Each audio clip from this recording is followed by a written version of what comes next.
Welcome to the NBA Trades Podcast. I'm your host, Raphael, and today I have a special guest to talk about the NBA trade deadline 2019. It was dramatic. It was emotional.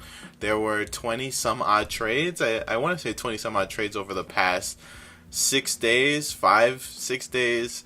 It was very, very emotional. But I have a special guest. It's Anthony, AC Spotlight, my bro, Anthony Canton. How are you doing? What's going on? I'm good. How are you? There's so much to talk about. It's definitely going to be an interesting time trying to sort out all of these trades, but happy to be on with you. Well, thanks for coming on. Yeah, it was pretty emotional, or not emotional, but it was pretty crazy. Just how many trades happened, how many players got moved, and then also resulting, how many players got waived or bought out as a result of some of these trades that happened. And just sort of the change in the league, or teams retooling, or teams trying to get into the big picture thing, which is winning a championship, getting to the NBA Finals, getting to the Eastern Conference Finals. So there's a lot to absorb from this trade deadline. So I guess we'll start off with the East, because the top of the East we've seen has become a four-team race, really, for that number one spot. Milwaukee has clearly cemented themselves as the best team in the league right now, just off of point differential, net rating, etc., etc. And they do have the best record in the league. Now, they still probably feel like they have a lot of competition in the East, coming with the Philadelphia 76ers, who just made a trade, the Boston Celtics, who have a great team that was projected to win 60-some-odd games this year, and the Toronto Raptors, who are very good, have a superstar in Kawhi Leonard, an all-star in Kyle Lowry, and a very nice supporting cast. Serge Ibaka, Pascal Siakam, Danny Green. So there was a lot of pressure on these teams to try and build and make some kind of move ahead of the deadline to help them in their playoff push, and also in their playoff series, where most likely these four teams are going to be matched up with each other in some kind of combination during the second round of the playoffs.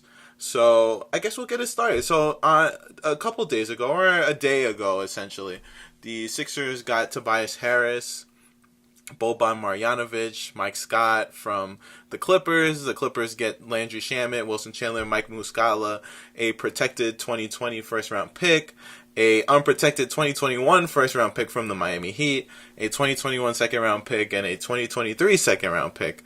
Now, that trade sort of just started this, these teams are really ready to go, and they're trying to be competitive. What did you think when you heard the news? Obviously, it was so late. I remember seeing it late at night and being very shocked. Yeah, I generally wake up pretty early for work, so when I saw it, I think the first thing I thought of, and it's interesting enough, I didn't think about it in Philly's standpoint. I thought about it more in the Clippers standpoint. This is a pretty ballsy move by LA here, because they get off of the money for Tobias, and they don't have to resort to having to pay him in the offseason. And this kind of sets up for them a chance to get into the free agent game, to get into the Kawhi game, to get into possibly the AD game. They have assets. They have those picks. They got that really that coveted Miami 2021 pick. Now, I know a lot of people talk about Miami's 2021 pick possibly not being that valuable just because of how Miami usually plans to be good, and they don't intend to be a tanking team. And, of course, they'll have incentive to not have that pick be in the top 10, top 5, or obviously a top 3 pick.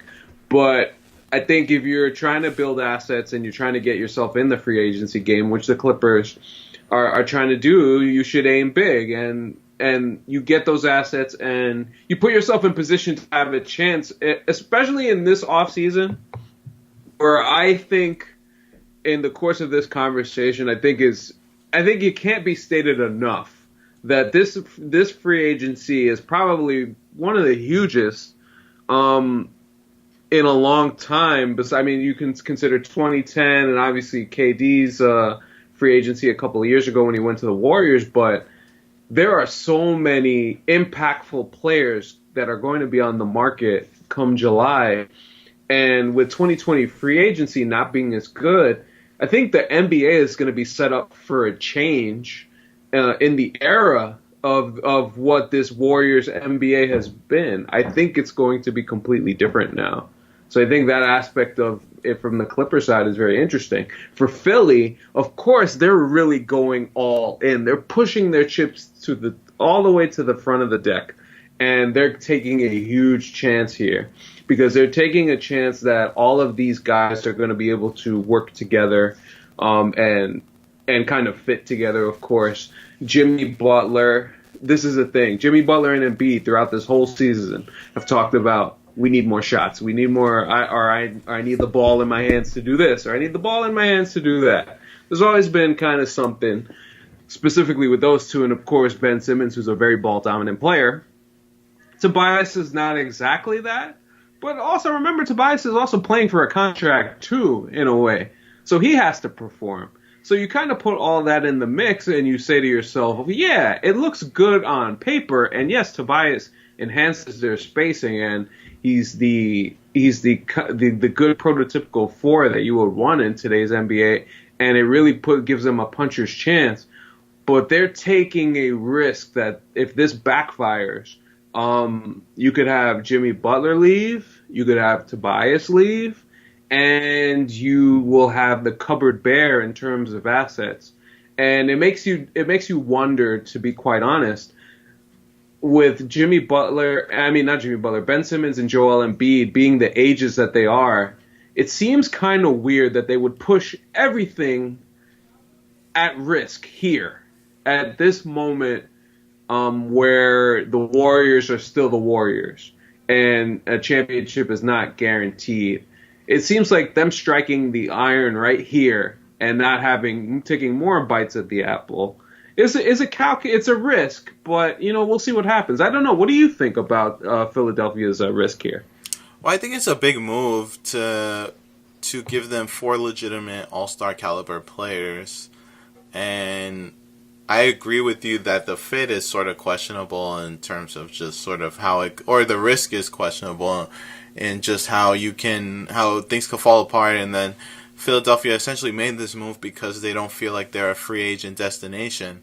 That, like, if they lose both Jimmy Butler and Tobias Harris, then how are they going to be able to come back and fill up the rest of their roster or go after another big fish when they feel like already they're not a free agent destination? So that's a really tough part about their situation.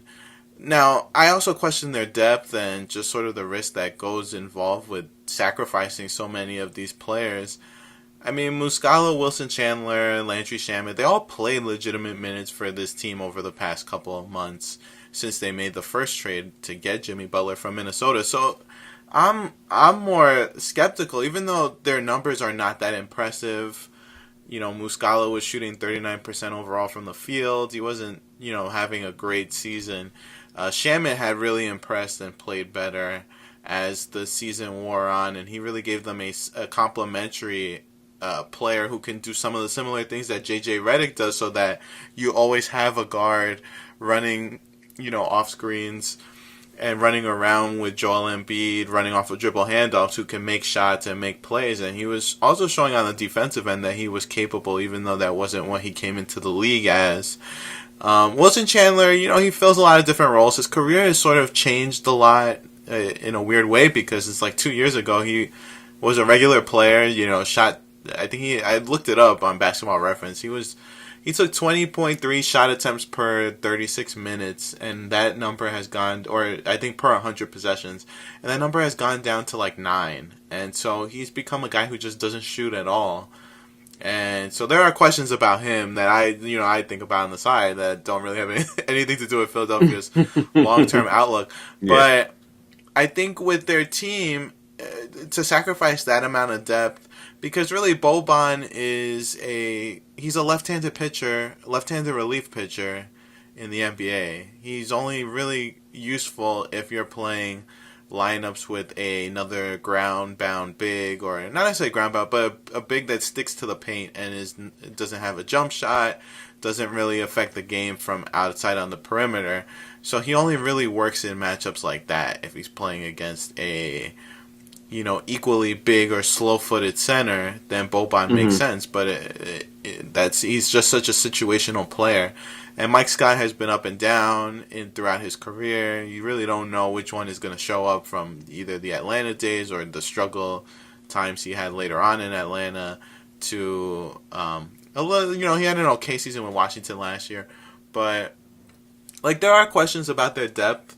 And that's why, I figured that if they can get players on the buyout market, namely like Wayne Ellington or whoever else is available that can shoot and spread the floor off the bench, then I think this trade will make more sense.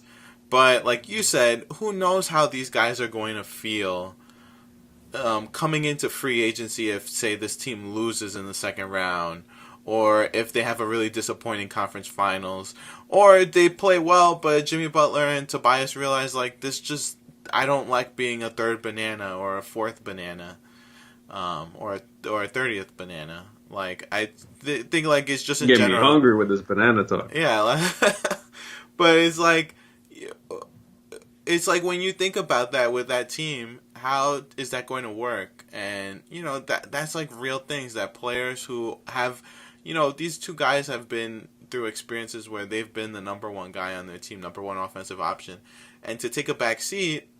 That's a big question to see how that's going to work. And it's not like the Warriors who have more complete shooting throughout the three key players, the three key offensive, scoring players on their team. And I think that's where the comparison comes in. The Warriors have a big four. So the Sixers now have a big four. But how is that going to work with the way that the Sixers play? They don't really play pick and roll basketball that much. So that doesn't really fit Jimmy Butler. And also Tobias Harris is a pretty solid pick and roll player too. That's what he showed over the course of the Clippers as a screener and as a ball handler.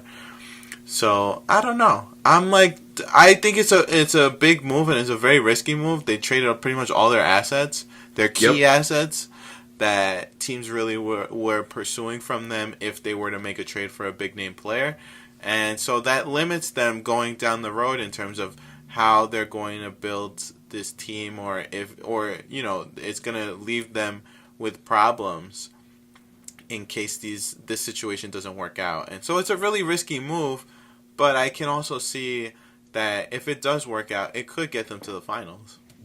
It could potentially, it's interesting, with the stuff that the Bucks and the Raptors did today, they do present interesting matchups with those two. I think mainly for them, I think the issue that they've had more than anything else, and I'm sure that they're looking at Boston and the problems that they've had with them in the past. They just haven't had enough scoring punch against them to really put pressure on Boston in a good portion of the games that they played with them in the Embiid Simmons era. And maybe now they have enough scoring punch and enough versatility on offense that their starting lineup at the very least can provide that. Yeah, I think that especially with how Brett Brown staggers minutes, they're always sort of like the Warriors. They're always going to have two of their stars on the court at all times, and in some ways that protects you from what we're talking about with depth, because the Warriors don't really have a lot of depth. But when you have the kind of players that they have, they don't have to worry about that. And that's what is interesting with Philly. Are their superstar, I guess you could call Embiid a superstar, but are their stars that good to make up for the lack of depth or the lack of good players playing around them when we get into those bench lineups that mix with, two starters, or JJ Redick's in with with the other two starters, and then, you have two other guys who we don't know who it's going to be down the road. It could be, TJ McConnell's obviously going to be one of the people on the court. And after that, it's really a big question. Really, TJ McConnell and Amir Johnson. And I'm guessing Mike Scott is going to be there. So they have a lot of questions, I think, especially wing depth off the bench. Yeah. They don't really have that anymore after making a trade, because Shamet really was, he's not a wing. He's sort of he's a two-guard specifically. So I don't know, and I guess since you mentioned it, I'll just throw the two other trades that these Eastern contenders made. So the Bucks early in the afternoon made a trade where they got Nikola Mirotic from the New Orleans Pelicans in a 3-team trade. It was originally a Pistons-Bucks trade involving Stanley Johnson and Thon Maker. I don't know. But it was a 3-team trade. The Pistons got Thon Maker. The Pelicans got Jason Smith, Stanley Johnson, a 2019 second-round pick from Denver, 2 second-round picks that Milwaukee had previously gotten from Washington in that early season trade with George Hill and Jason Smith. The 2020 and 2021 second-round picks, and they also got Milwaukee's own 2020 second-round pick. So the Pelicans get 4 second-round picks essentially for Mirotic, which I'm not the biggest second-round pick fan because they are very volatile. It could be somebody who ends up being Draymond Green, or it could end up being someone who's literally out of the league after 2 days. So it's that's sort of the thing about second round picks and the 2 days is a little bit of an exaggeration, but just in general, there are guys who don't last long who are second round picks and who just end up not being in NBA players pretty much, or playing in the NBA for a long career, or they end up playing somewhere else and succeeding. So that's sort of the question that I have about a second round pick. Also, the value of them. Denver's 2019 is going to be pretty late. Milwaukee's 2020, the way the Bucks are headed for next year. I mean, with Giannis there, and already we're seeing what they're doing this season, it'll be hard. And then Washington is up in the air. 2020, 2021, it could be pretty solid in the 30s if they trade Bradley Beal or something next year, and John Wall's out for the season. So there is a chance that those picks that the Washington parts of those picks could be good. But anyway, so the Bucks get Mirotic, and then so the other one was Toronto getting Marc Gasol, which was pretty big. Memphis gave up on grit and grind, the official, he's not the last link, Mike Conley is, but he's one of the last links. Getting traded to the Raptors from Memphis after there were rumors that he was going to Charlotte. He went to the Raptors for Jonas Valanciunas, DeLon Wright, CJ Miles, and a 2024 second-round pick. Now, Gasol is he's a really big addition. He's a former All-Star, former Defensive Player of the Year. He had a really good start to the season, sort of fell off a little bit, but he's still averaging a career high in assists, and he's a do-it-all kind of player. I think the biggest question that has come from this deal is already their front court situation with Pascal Siakam and Serge Ibaka. Serge Ibaka has exclusively been a center this year after spending some time at power forward with the Raptors, playing alongside Jonas Valanciunas last year and halfway through the year before that when he was first traded to Toronto. And I think that people it's pretty obvious that he's a center at this stage in his career. He's having probably the best season of his career, and it is by becoming a full-time center 100% of the way. And now you bring in a star caliber player, an aging star, but a star who's probably expecting to start. Now is Serge going to be fine coming off the bench? How's that role going to fit? It's going to be really interesting to see how they all of that works itself out. But you see these two teams making these trades, along with what we talked about with Tobias Harris. It's a lot. These teams are really gearing up, and Boston didn't make a trade because they're focused on preserving cap space for the possibility of Anthony Davis coming along. And, since they have Jason Tatum and Jaylen Brown as the main attractions of this trade, they're both still on their rookie scale deals. So most likely the Celtics are not going to have a salary that perfectly fits with Anthony Davis's salary. So it would make sense to trade for him with some of your available cap space down this eventual road that we get to in the summer. But who knows? We'll see. What do you think about all of this stuff in the East? These four teams are really, really good. I'm interested to see what happens when they're matched up with each other. I think Mirotic brings what the Bucks already have, but it makes them even more deadly and more able to play different lineups. Like Giannis could play at center sometimes, and you can put shooting around him from Mirotic and Chris Middleton, Malcolm Brogdon. You have Brook Lopez, who can, when they play big, he can just be the center, and Giannis could be the 4, and then they have a lot of interchangeable parts for this season. And then you add in Eric Bledsoe, who's not a great 3-point shooter, but he's shooting okay this year. And their team just has a lot of different weapons. Nothing that stuns you besides Giannis in terms of just looking at their roster. But they're obviously have the best record in the league. They're very dangerous. The Raptors getting Gasol. What do you think about sort of just the way the East is shaking out right now? This is what is going to be fun about it. You have the potential of these 4 teams: the Celtics, the Raptors, the Bucks, and the Sixers, with 4 particular franchise players that could be free agents: and Jimmy Butler, Kawhi Leonard, Kyrie Irving, and 2 years down the line, Giannis. At the end of the second round, 2 of those 4 teams that I just mentioned could have their franchise players looking at them funny. And that aspect of that is very, very delicious. And with the free agency situation coming up, obviously we've heard the stuff about Kyrie Irving. We've heard the stuff about Kawhi Leonard. And Giannis is next after Anthony Davis' situation gets sorted out. Giannis is the next guy that we're going to hear about in terms of what is he going to do with his impending free agency down the road. All of it is very, very fascinating. I think one of the things that I think about when I think about the moves, I know for the Bucks, I feel like this is, okay, we're going to try and show Giannis that we're trying to win a championship this year, this season. We're good enough. We were already good enough to get to the finals with the team that we had presently constituted. Well, let's add Mirotic. Let's add more spacing. We can now go big or small, whether it's Brook Lopez at center, being able to shoot. They still are able to maintain their spacing there. And then you play Mirotic, and then you could play Giannis at center for a potential matchup with the Warriors at some point. And that's where that aspect is going to be interesting, too, if those teams ever matched up in the finals, because of what the Warriors will have to decide to do with DeMarcus Cousins if he's still playing as well as he is currently.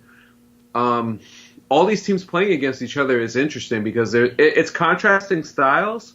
And not only it's contrasting styles, but all those 4 teams now have a versatility to go big or small. Now, I feel like with Toronto and Philadelphia, I feel like those teams are probably going to be better big because with now Toronto having Marc Gasol on the team and obviously Embiid being their best player, all of those things, you put those together, and that's interesting in itself. So those teams will probably stay big, and Toronto has to answer a question with Gasol and the front court rotation of Gasol, Siakam, and Ibaka at the end of games. Like, what's going to happen? I guess it's going to be lineup dependent, but is Marc Gasol going to be happy not being in the game down towards the end if a team that they're playing, whether it's Boston going small or Philly or Milwaukee going small, and there's going to be a situation where you're going to have to play Siakam at center or play Ibaka at center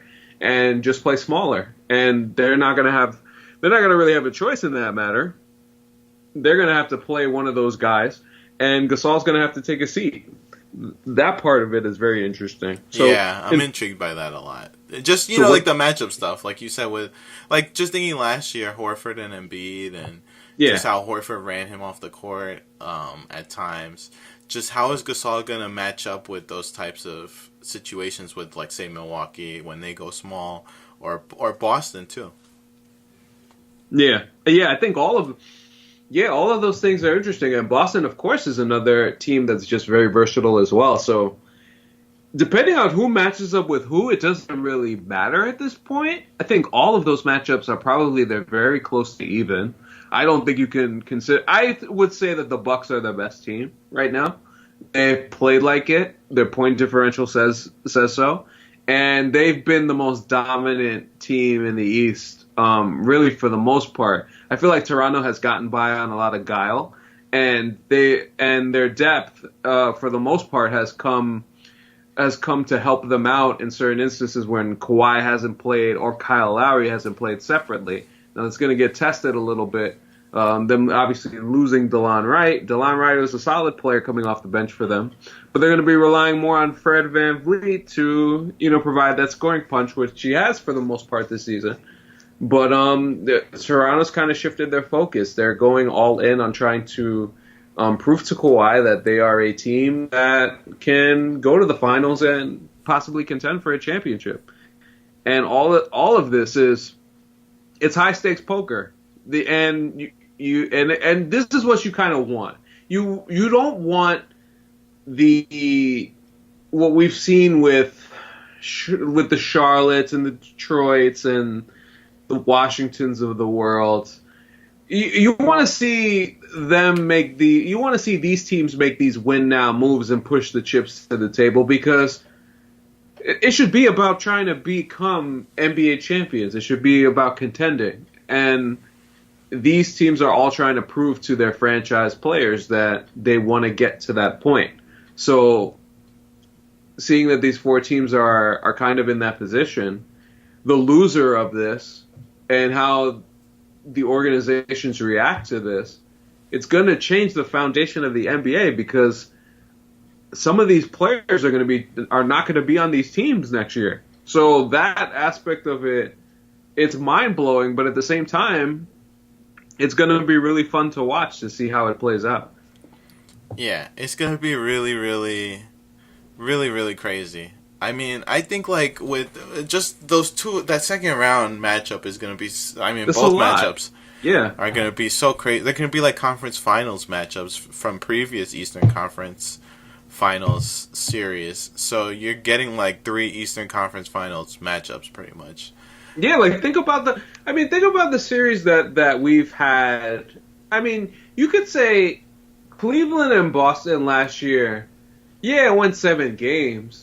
But it was one of those, if LeBron doesn't go to the finals, then yes, you could make the argument for Cleveland that, then he's automatically going to leave. But I think people kind of knew that he was leaving regardless anyway. But for Boston, it was Kyrie's coming back next year and Gordon Hayward's coming back next year. So, while Boston lost, it wasn't one of those, if they lose, then something dramatically changes. With all 4 of these teams, the loser, it could affect the weight. It could literally affect the NBA. How Golden State and Oklahoma City played in 2016? That affected the NBA. It literally changed it. So that's what you want to see. This is high stakes. This is what you want the playoffs to be about. It really mattering in terms of the future of what the league is going to look like. This sounds really like Game of Thrones or Game of Zones, I guess, Future Report. Because like you said, it really can impact a lot of these guys leaving if they get eliminated in the second round, or if they get eliminated in the first round by the Pacers. I'm just saying, I don't know. You never know. Look, Wesley Matthews. if I tell you this, boy, oh boy, imagine something happening like Philly getting eliminated by the Pacers in the first round. Because they just can't, everything can't fit. That would be crazy, yeah. It's probably not going to happen, yeah. I'm just, joking, but, yeah, you never know. But this is the other thing about that, Ralph, and that's why, when you talk about high stakes, we're talking about real pressure. We ain't talking about that fake, this is a cute story. This is not like the Nets this year. The Nets go in the playoffs this year, and they have no pressure. They could do whatever, and it doesn't matter. Philadelphia down 2-1 in a series, we're going to be looking at them crazy. We're going to be looking at them expecting something from them. And how they respond to that pressure is going to be very interesting if they're in that situation. So there's legit pressure for those 4 teams to get it done this year. You right. Mm-hmm. Okay, so I guess we talked about the East a little bit. Really, none of the other teams in the East made a big move where it made you feel threatening or any kind of way. A lot of them made moves that were more cap saving when you think of the Cavaliers getting, or not cap saving, but trying to get assets. The Cavaliers getting draft picks for Alec Burks and Rodney Hood this past week, to the Wizards getting off of the luxury tax, which I thought was really hilarious because thinking of the owner, Ted Leonsis, saying that there was no way that they were going to tank or no way. And I'm not saying they're tanking right now by making those trades, but it's hilarious when the owner really talks about it like, oh yeah, we're going to be competitive. We're going to do our best. But really, when it comes down to it, looking at that record, you knew they were going to make some kind of move to get out of the luxury tax because it just doesn't make logical sense to be paying. Yeah. Having a situation where you're paying like the Houston Rockets, Golden State Warriors type of repeater tax bills when those teams are regularly either in the conference finals or have one of the better records in the West. So for the Wizards to be 10 games under 500 and to be saying that we're not tanking or whatever, or when it comes down to it, owner's going to save some money. And I mean, that's what they chose to do by dealing Markieff Morris and Otto Porter in separate deals, and taking back expiring contracts. And not really having to trade much because, they traded talented players to get less talented players who are on expiring contracts in Wesley Johnson and Bobby Portis, who is a good player, and Jabari Parker. Okay, so anything else? The Sixers got James Ennis from the Rockets. We'll see how that works. I mean, he does add depth, but the Rockets, at times he lost his spot in the rotation or consistent minutes because of his lack of a consistent 3-point shooting shot. So we'll see what happens. Can I say something about the Rockets? Yeah. Man, oh man, dude, man is Fertitta cheap. Oh yeah, boy. Well, it's funny, and that's like the Wizards thing. Tillman said, what did he say? When he first bought the team from Les Alexander, he said, oh, I'm willing to pay the luxury tax, but only if we're in the finals or something to that effect, like if we're a championship level team. And nothing to me strikes me more when an owner says that, because when an owner says that means they're not willing to pay. Because... Yep. That's, I mean, and I can understand the Rockets have not had the season that they expected. They already have more losses than they had last year, and there's still 28 or 30 games left in the season. So there's still another third of the season practically left, and they have more losses than they had total last year. So I can understand his feeling with that, but I will say this. When he first said that, I was like, oh, he's definitely never going to pay the luxury tax. Unless they are, and I take him for his word. Unless they beat the Warriors, he is not going to pay the luxury tax. And we saw how that affected their willingness to sign Trevor Ariza, which obviously was really expensive to get that done. And sort of just some of the other moves they were willing to pass on, like Lou Ba Mute. I wouldn't blame them based on how Trevor Ariza and Ba Mute's situations have worked out. But, at the end of the day, when you're not willing to pay, you're not willing to pay. And it has affected the roster surrounding Harden and Chris Paul. And what we see in terms of just how much Harden has had to do this year, he did not have to do this last year. And there is a reason why. Because they were a much better defensive team, and at the end of the day, when they were a much better defensive team, and they had all these guys who could switch, they didn't have to get all of this kind of crazy scoring. But since they've committed, and also in the regular season, getting rid of Ryan Anderson has hurt them too, and Eric Gordon has had a worse year. There are a lot of reasons, and I'm not going to get too deep into it. But there are a lot of reasons why they have struggled. But a lot of it, a part of it has to be them being essentially willing to just get rid of players just because of financial reasons. And I understand that with the Warriors' presence there, it's always going to be hard to be realistic in terms of winning a championship with that team sitting right there. Always, every year, the best team in the league. But if you're not willing to spend, then you're not going to win a championship. It's very hard to do that. Because eventually you're always going to have to pay. That's the price of getting great players, is paying them what they should be compensated for, and their performance. Okay, so anyway, that's an aside on owners being cheap, and we will get to the West side of things, which is Anthony Davis is the center of everything. At the trade deadline, the Warriors don't need to make trades because they already got the championship locked up. No disrespect to everybody else.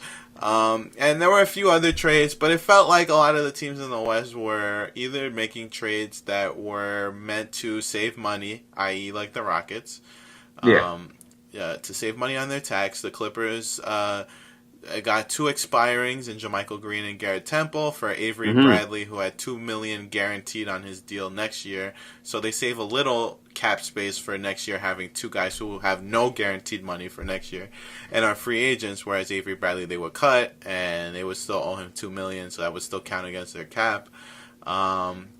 The Blazers got Scala Bissiere, which, it's nice. And just looking through some of the trades, the Lakers gave up Ivica Zubac. He was a free agent this That year. one was weird. Well, I understand, but it's a really bad value deal because while I mentioned Muscala, in the previous trade with the Sixers going to the Clippers, but he hasn't shot that great this year, which is his defining skill as a big man is that he can shoot threes. But Zubac, I understand. He's a free agent after 3 years. With the Lakers, 2nd-round pick, he had signed a 3-year contract, so he's up for whatever contract is available. And the Lakers, at this point, when you handicap yourself because you're looking towards free agency to sign whatever superstar, in other words, you're just willing to do whatever. And maybe Muscala will be a better fit in terms of just spacing on the floor. But Zubac was very good for them, and I think the Clippers got a very nice player, and we'll see just what his impact is. But okay, so Andy Davis. I mean, none of these other trades matter. No offense to the West. And the Kings. I will give the Kings. The Kings are trying really hard to be competitive. Barnes. Yeah, Harrison Barnes. They got who else? They got Alec Burks in the trade with the Cavaliers and Rockets. Where the Rockets also got Shumpert. I also can't forget about Shumpert. Iman Shumpert. But the Kings, I have to give them credit. They've really looked to be more competitive. They've played very well. Besides the loss to the Rockets last night, where they got blown out, they have found a really nice team, a really nice core, and maybe Barnes fits. We'll see how he fits his post-up style as a stretch four. But he's not really a stretch four. He does shoot threes, but he's more of a mid-range post-up type of small forward who's now a 4. And, I mean, maybe he'll fit. We'll see how it does. He's a solid defender. At least somebody in a pinch that they could go to in isolation. Yeah, they don't really have an isolation player. They're more like just up and down, Buddy Hield jacking up threes. De'Aaron Fox, getting to the rim. And Bogdanovic step back threes. But anyway, okay, so Anthony Davis, that was the big deal. Part of me feels like I don't really want to talk about it because, it's already like, okay, I have Anthony Davis fatigue. But it's such an important part of the league because of how great of a player he is and just the potential teams he can go to. It seems like there are so many based on what happens this summer. It could be so many teams step in trying to make offers regardless of his willingness to re-sign with teams. And the Lakers weren't able to make a trade, and I understand why. Just the reality is that they don't have anything of significant value in terms of their young guys, just are not good enough. And I think it would be risky for them to trade so many draft picks to the Pelicans, where you feel like it's Brooklyn and Boston all over again. For a while, Anthony Davis is great. You just don't know with LeBron's age, and I do think that is somewhat risky with his age. Because then you end up with the possibility of being New Orleans 2.0 and just fielding a mediocre team again. And that's where I could maybe I don't think that was their thinking, but that's where I feel like some concern with them making a trade that risky. But you have to give up something to get something. Boston's going to be able to get back into this trade race. That's what him not being traded meant. Even though his representation has done everything to make the Celtics believe that they should not be involved in trying to trade for him. The Celtics are definitely going to try and go after him and pair him with Kyrie Irving. And there's probably going to be other suitors. Like the Knicks are potentially still going to be involved if they can get a number 1 pick. Or get the number 1 pick, Zion Williamson. And maybe if take that risk of trading him for Davis with other stuff. I mean, what do you see or forecast in the future, or what are you excited to see in regards to him? Now it's going to quiet down for a few months, but it's going to build back up again in the summer. I mean, it's going to be crazy, right? I think what you mentioned, there's going to be a ripple effect of what happens here with this decision. I think the Lakers, obviously, with what they tried to do there, and the whole, I guess, the way that they went about it according to the league and according to what we've heard from, various different reporters, that they were very put off by the way that the Lakers tried to get Anthony Davis, and the tampering aspect of things. So that part of it is, one thing in itself. I think the Lakers itself, just as a quick aside, I think Luke Walton is in such huge trouble. He's probably going to be fired after this season. Oh yeah. I think people should just remember when Jeannie Buss went on Zach Lowe's podcast, and when he asked her really specifically about how do you feel about Luke, and then once she said it was Magic, that told me all that I needed to know about that. That Luke was on borrowed time, and according to all the stuff that's been happening with the way that they played the other night, and what happened in Golden State last weekend with the arguments after the game, and listen, when you know that the coach is on thin ice, you're not going to respect them the same way normally as a coach that is going to be there for the long haul. And as always, as we know, and goes across all sports, with every general manager, when a new hierarchy comes in an organization and it's not their coach, that guy's on borrowed time, regardless. So that situation is what it is. But if you want to go to the grand scale, I mean, we heard Mark Stein talk about the Knicks being a frontline player for Anthony Davis.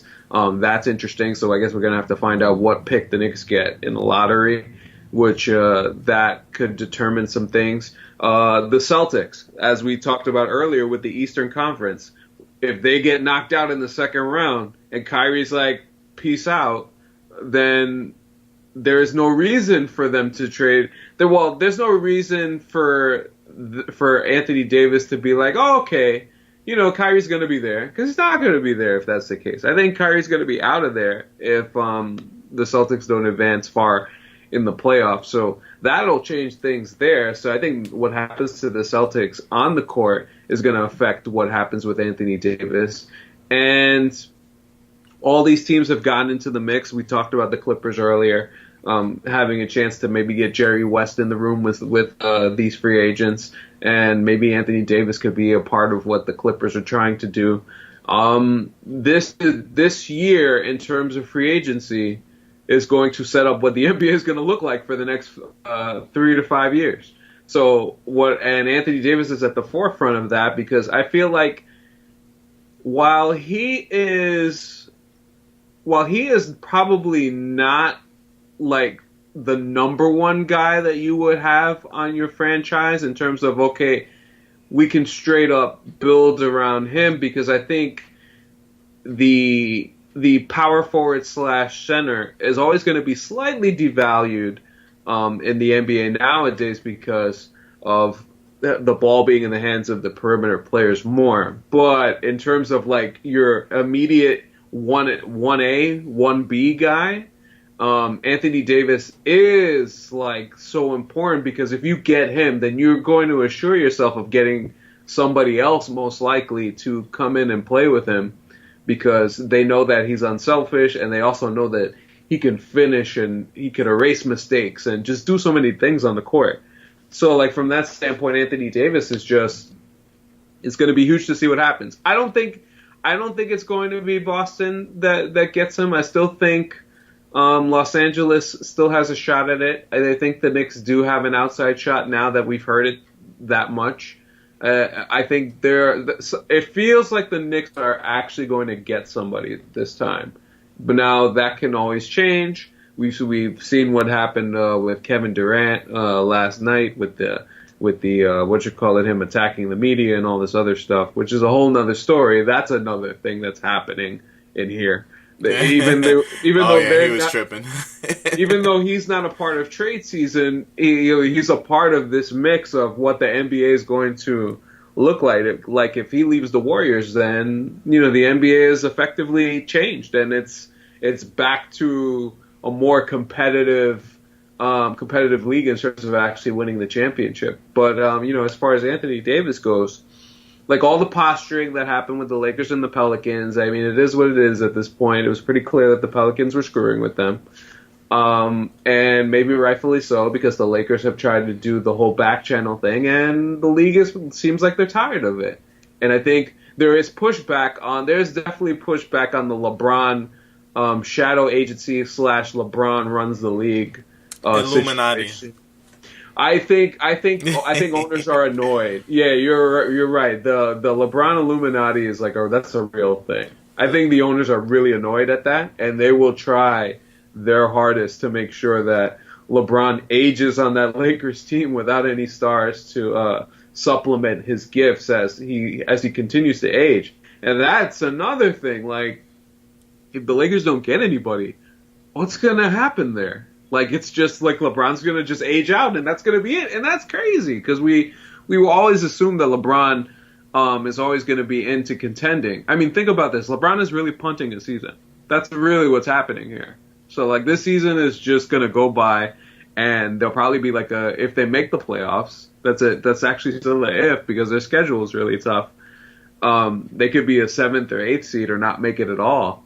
And if you're a free agent, looking at the Lakers, realistically, you can't say to yourself definitively that, hey, I should go there and play with LeBron because, of the toxic stuff that Kevin Durant talks about, which is true. I think people went crazy about it, but it's true. I think there is a portion of that where he gets all the accolades and everybody else gets all the blame. And that's something that you have to look at when you go play with him, and especially if he's older and he's just not going to be as good. We've seen him have a serious injury this year, which is like the first time that's ever happened. Like, all of those things that have to be considered. So whatever happens with Anthony Davis is going to just send a ripple effect throughout the league. So again, we go back to this with the playoffs. The playoffs actually matter this year in a way that, like, even if the Warriors win the championship, what happens in the Eastern Conference is going to kind of shape what the offseason is going to look like. Yeah, it's just, I mean, I'm like what you said, the thing about LeBron, I'm really interested to see, like, can he get another star over there?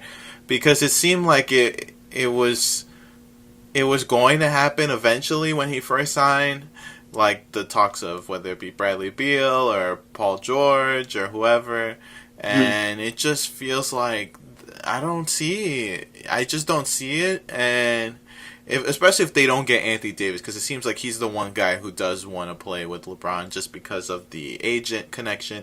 Or maybe that is, like, I know Anthony Davis has said it too, that, based off of my representation, I can see why people think that. And maybe we don't really know where, like, maybe he's open to a lot more places than what Rich Paul wants specifically.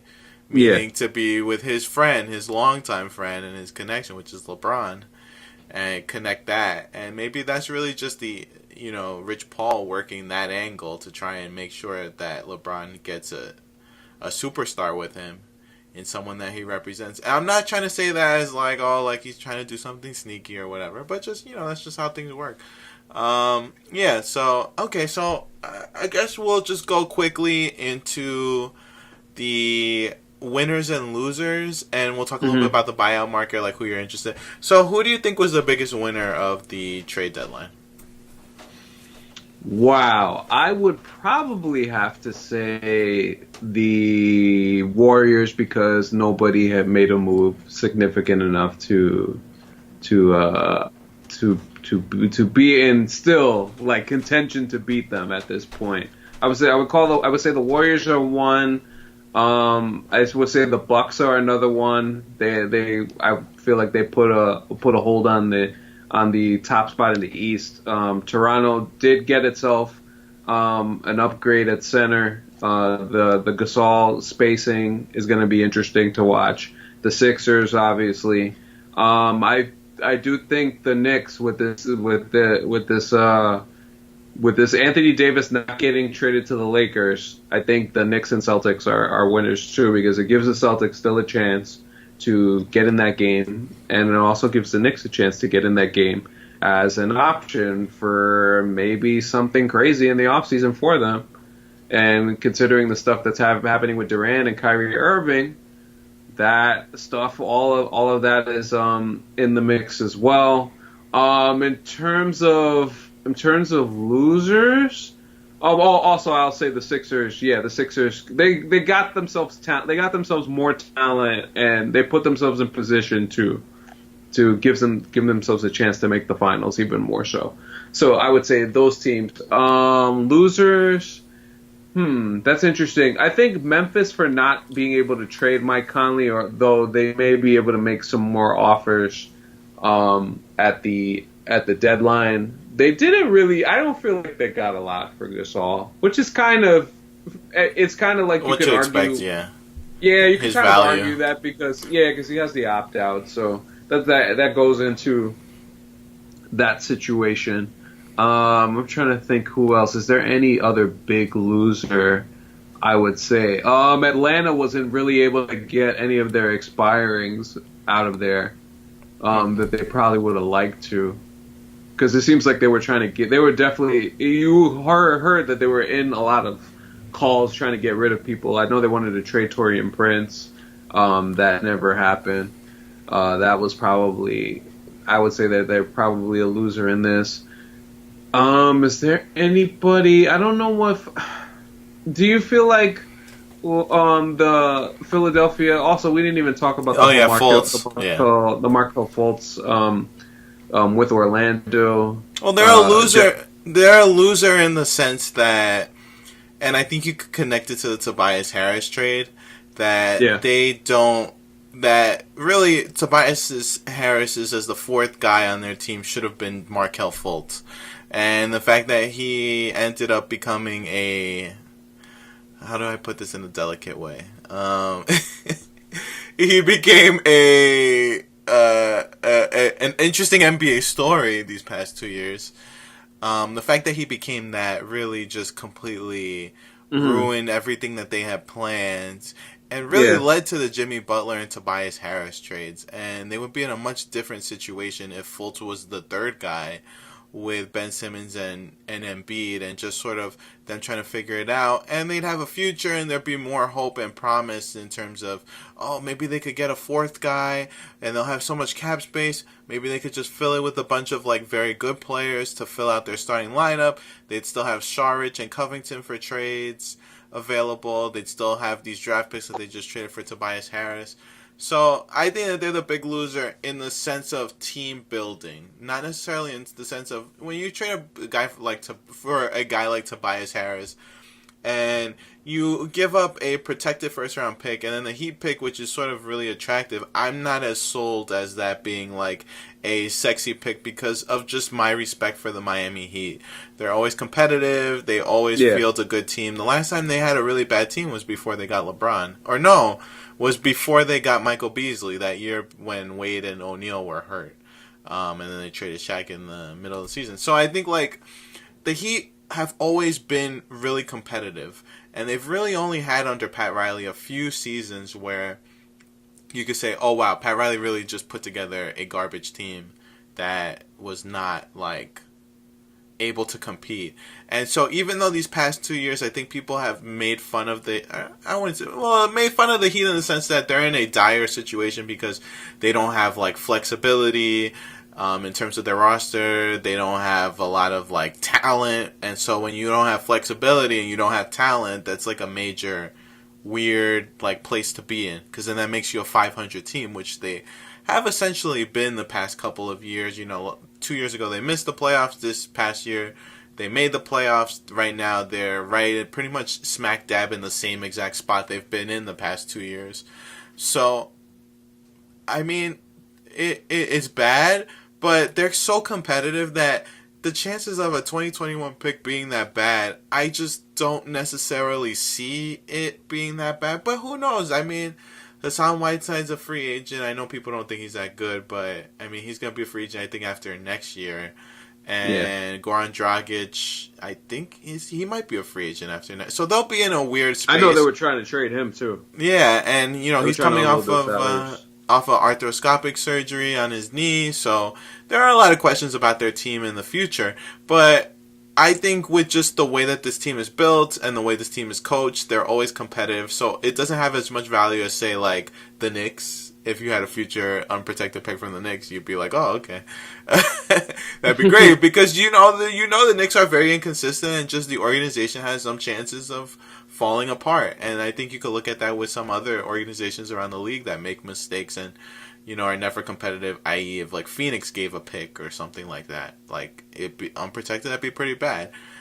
And I don't know. I think Philadelphia is losers in the sense of like just the building part, but the trade I wouldn't say they're losers. I'd say what you said, that they are winners because they got an all-star level player. Yeah, and I think Jonathan Simmons can help them off the bench. Yeah, maybe. I'm not as sold on that. No. I mean, Terrence Ross would have been a lot better. Jonathan Simmons is like, he can't really shoot, so that's going to be the thing of like how he's going to fit with that team. But if they play up-tempo and they run, I think he could be a situational player. But in the playoffs, I think that'll be a harder fit. In the regular season, maybe he can help them. Okay, so just to let you go quick, I guess, buyout. So we'll talk briefly about it. Enes Kanter, got waived. Wesley Matthews signed with the Pacers after the Knicks bought him out. Mm-hmm. Robin Lopez is on the market, or he wants to be on the market, but the Bulls want to keep him.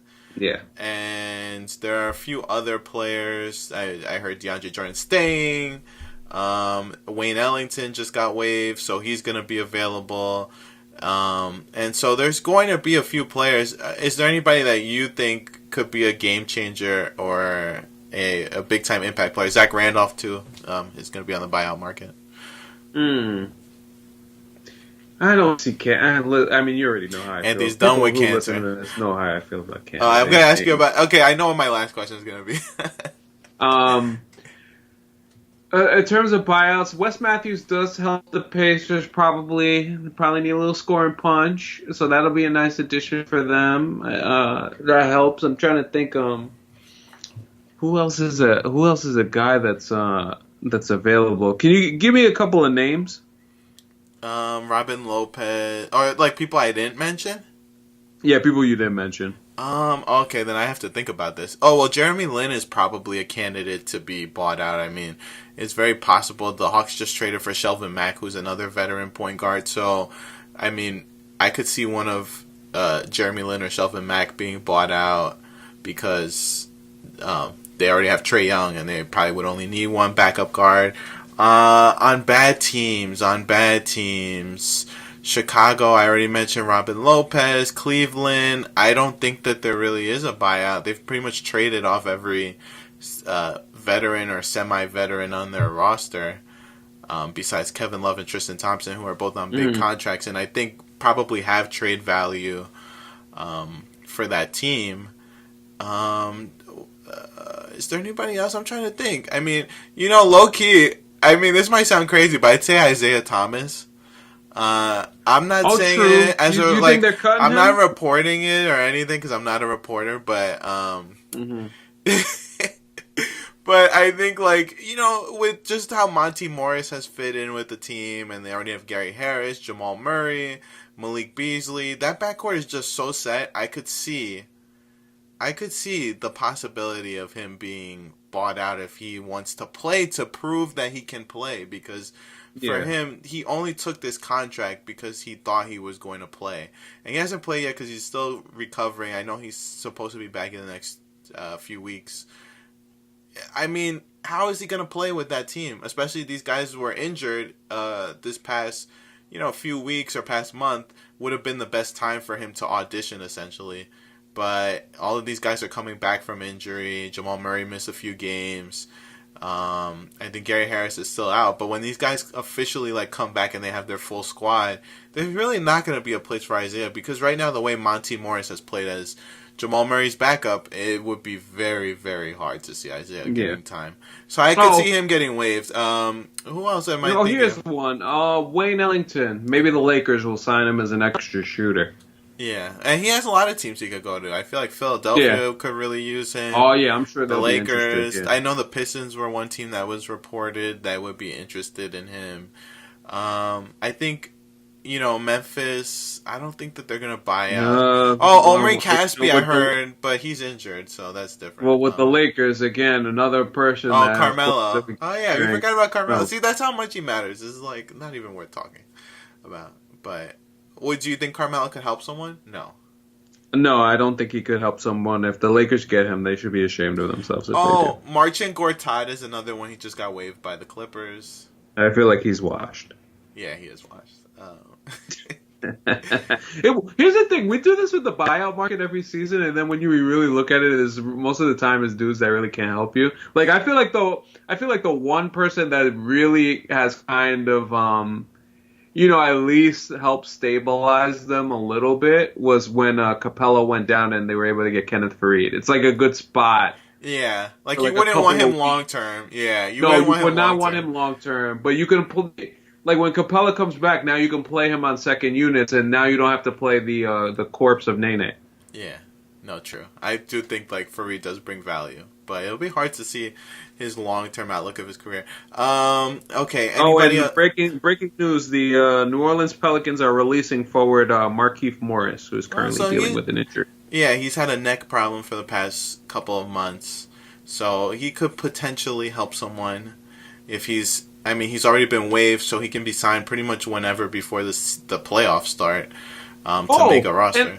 And also, I should add in the losers thing that I didn't mention. The Wizards should have just traded Bradley Beal, if we're being honest about it. Like, they're probably going to end up doing that next season because they're going to be bad again. And Bradley Beal's probably going to want out at some point because I'm pretty sure that once his contract ends that he's going to leave. They should look into getting value for him as soon as possible. That's what I would add. Yeah. Now I feel you. Okay, so we went through everything. We went through the buyout market. We went through everything. Okay, so I did say I was going to ask you about Canner. How do you feel? So Canner's done with the Knicks. Mm-hmm. He had a 1.5 year run. Mm-hmm. I know you despised him. How do you feel about him? How do you feel about him now? I'm glad that he's gone.